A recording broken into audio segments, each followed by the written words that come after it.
الحمد لله نحمده ونستعينه ونستغفره ونؤمن به ونتوكل عليه ونعوذ بالله من شرور أنفسنا ومن سيئات أعمالنا من يهده الله فلا مضل له ومن يضلله فلا هادي له ونشهد أن لا إله إلا الله وحده لا شريك له ونشهد أن سيدنا ونبينا مولانا محمدا عبده ورسوله أرسله الله بالحق بشيرا ونذيرا أما بعد فقد قال الله تعالى في كلامه القديم أعوذ بالله من الشيطان الرجيم بسم الله الرحمن الرحيم الحمد لله رب العالمين الرحمن الرحيم مالك يوم الدين إياك نعبد وإياك نستعين اهدنا الصراط المستقيم صراط الذين أنعمت عليهم غير المغضوب عليهم ولا الضالين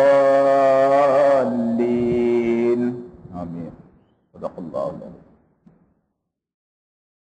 கண்ணியத்திற்குரிய பெரியோர்களே சகோதரர்களே, சூரத்துல் ஃபாத்திஹாவுடைய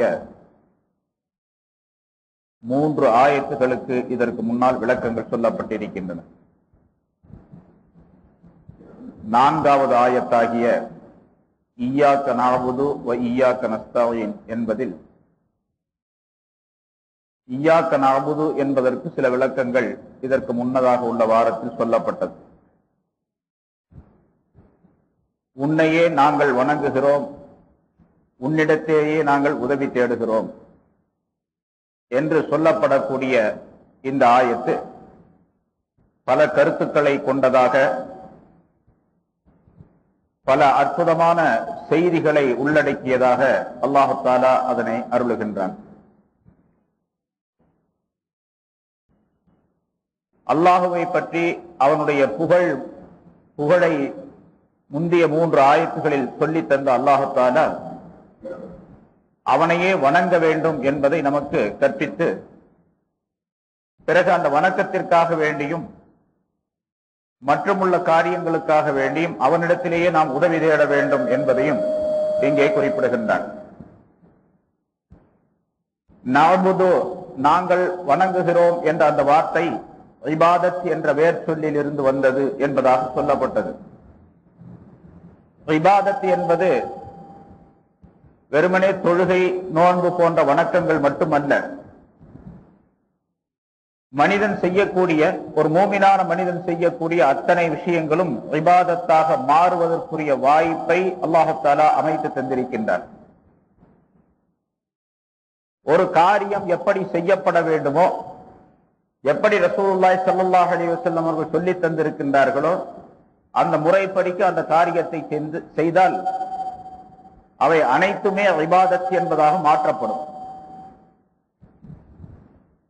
சாப்பிடுவது, தூங்குவது, நடப்பது, பேசுவது, சிரிப்பது, குறைந்த அளவுக்கு மலம் ஜலம் கழிப்பது போன்றவை எல்லாம் இபாதத்தாக மனிதனுக்கு மாற்றப்படும். அதாவது அவனுடைய செயலேட்டிலே நன்மைகள் பதியப்படக்கூடியதாக ஆக்கப்படும். இப்போது உன்னையே வணங்குகின்றோம் என்பதாக நாம் சொல்லும் பொழுது இந்த எல்லா வகையான வணக்கங்களையும் அது குறிக்கும். ஜிக்ர் செய்கின்றோம், அதுவும் ஒரு உயர்தரமான இபாதத். அதனை அல்லாஹுக்காக வேண்டியே நாம் செய்ய வேண்டும். அதே போன்று தொழுகின்றோம், அதை அல்லாஹுக்காக வேண்டியே செய்ய வேண்டும். இப்படி எத்தனை வகை வணக்கங்கள் இருக்கின்றனவோ அவை அனைத்துமே உனக்காகவே நாங்கள் செய்கின்றோம் என்பதை ஒரு அடியான் அல்லாஹுடைய சன்னிதானத்தில் கை கட்டி நின்று அதனை சொல்லக்கூடிய தன்மையை அந்த ஆயத்தில் அல்லாஹ் தஆலா நமக்கு வழங்குகின்றான். 10 வகையான இபாதத்துகள் இதற்கு முந்தைய வாரத்தில் சொல்லப்பட்டன. இபாதத் என்பது 10 வகைகள் இருக்கின்றன என்பதாக இமாம் கஸ்ஸாலி ரஹ்மத்துல்லாஹி அலைஹி அவர்கள் சொல்லக்கூடிய ஒரு கருத்து. தொழுகை, நோன்பு, ஜகாத், ஹஜ், குர்ஆன் ஓதுதல், ஜிக்ர் செய்தல், ஹலாலான உணவை தேடுதல், பக்கத்து வீட்டுக்காரருக்கு உபகாரம் செய்தல், நன்மையை அடுத்தவருக்கு சொல்லுதல், தீமையை விட்டும் அடுத்தவரை தடுத்தல், ரசூலுல்லாஹி ஸல்லல்லாஹு அலைஹி வஸல்லம் அவர்களுடைய சுன்னத்தான நடைமுறைகளை பின்பற்றி நடப்பது. இந்த 10 இபாதத்துகள் என்பதாக சொல்லப்படும் என்று இமாம் கஸாலி ரஹ்மத்துல்லாஹி அலைஹி அவர்கள் அதற்கு விளக்கம் சொன்னார்கள். அதற்குரிய விளக்கங்கள் சென்ற முன்னால் உள்ள வாரங்களிலே சொல்லப்பட்டது. பிறகு இபாதத் என்பது மனதை சேர்ந்த இபாதத், நாவை சேர்ந்த இபாதத், உடலை சார்ந்த இபாதத், பொருளை சார்ந்த இபாதத் என்பதாக பல வகையாக ஆக்கப்பட்டு இருக்கின்றன. மனதை சேர்ந்த இபாதத் என்பது இபாதத்தை கல்வி என்பதாக சொல்லப்படும். கல்பு சம்பந்தமான வணக்கங்கள். அல்லாஹ் தஆலாவை ஜிக்ர் செய்யக்கூடிய நேரத்தில் மனம் ஒன்றி ஜிக்ர் செய்வது. உதாரணமாக சுப்ஹானல்லாஹ், அல்ஹம்துலில்லாஹ், லா இலாஹ இல்லல்லாஹ் என்ற ஜிக்ரை நாவின் மூலமாக நாம் செய்கின்றோம். இந்த நாவின் மூலமாக செய்யப்படக்கூடிய அந்த வாசகம், அந்த கருத்து மனதிலே உறுதிப்படுத்தப்பட்டு மனம் ஒன்றி செய்வதற்கின்றதே, அதற்கு பெயர் இபாதத்தை கல்வி என்பதாக சொல்லப்படும். ஹஜ் என்பது எல்லா வகையான இபாதத்தையும் ஒட்டுமொத்தமாக சேர்த்து கொண்ட ஒரு அற்புதமான ஒரு வணக்கமாக அல்லாஹ் தஆலா அமைத்து தந்திருக்கின்றார். அவர் அந்த ஹஜ்ஜுடைய நிய்யத்தை கல்வின் மூலமாக செய்ய வேண்டும். இப்பொழுது கல்பு சம்பந்தமான விஷயமும் அங்கே வந்து விடுகின்றது. கல்பிலே நிய்யத்து செய்த பின்னால் அவர் தல்பியா சொல்ல வேண்டும். லப்பைக் அல்லாஹும்ம லப்பைக் என்ற தல்பியாவை சொல்லுவது நாவின் மூலமாக ஏற்பட வேண்டும். இந்த தல்பியாவை நிரந்தரமாக இஹ்ராம் கட்டி கொண்டிருக்கக்கூடிய மனிதர் நிரந்தரமாக சொல்லிக் கொண்டே இருக்க வேண்டும், குறிப்பிட்ட ஒரு காலம் வரைக்கும், நேரம் வரைக்கும் என்பது கல்பு நாவு சம்பந்தப்பட்ட இபாதத்தாக ஆக்கப்படுகின்றது. எனவே ஹஜ் என்பது எல்லா வகையான இபாதத்தையும் ஒட்டுமொத்தமாக சேர்த்து கொண்ட ஒரு அற்புதமான ஒரு வணக்கமாக அல்லாஹ் தஆலா அமைத்து தந்திருக்கின்றார். ஆக இங்கே இய்யாக நஅபுது என்று சொல்லக்கூடிய நேரத்தில் எந்த வகை இபாதத்தை நாம் செய்தாலும் சரி, அந்த இபாதத்தை உனக்காக வேண்டியே நாங்கள் செய்கின்றோம் என்று அல்லாஹ் தஆலாவுடைய சன்னிதானத்தில் கைகட்டி நின்று நாம் அதனை விண்ணப்பிக்க கூடிய ஒரு அம்சம், ஒரு தன்மை அந்த வாசகத்திலே ஏற்பட்டு இருக்கின்றது. எனவே இய்யாக நஅபுது என்று நாம் ஓதக்கூடிய நேரத்தில் இந்த கருத்துக்கள் எல்லாம் நம்முடைய மனதிலே வந்துவிட வேண்டும். உன்னையே நாங்கள் வணங்குகின்றோம் என்று சொன்னால், நான் தொழக்கூடிய இந்த தொழுகை மட்டுமல்ல, இந்த தொழுகைக்கு அப்பால் எத்தனை வணக்கங்களை, எத்தனை இபாதத்துகளை நான் செய்கின்றேனோ அத்தனை வணக்கங்களையும் உனக்காகவே நான் செய்கின்றேன்.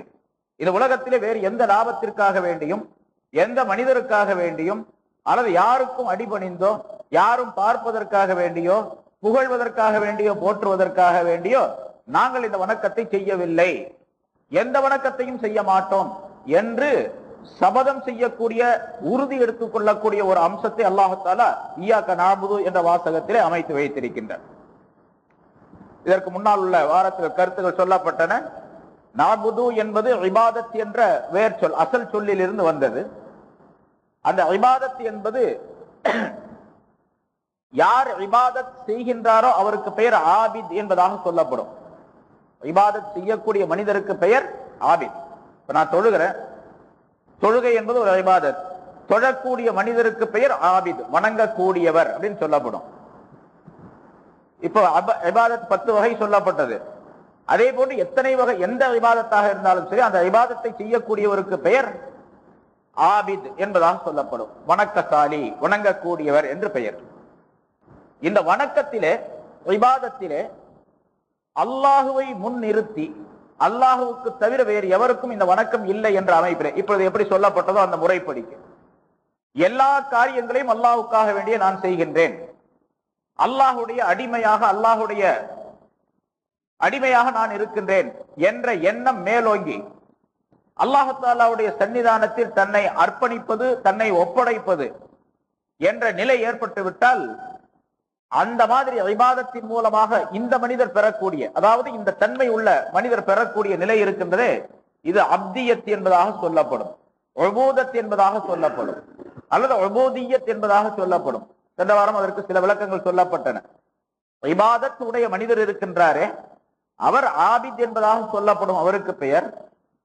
உபூதியத் உடையவராக இருக்கின்றாரே, அல்லாஹுக்கு அடிமைத்தனம் செய்வது, அடிமைத்தனம் உடையவராக இருப்பது, அபுதாக இருப்பது என்பது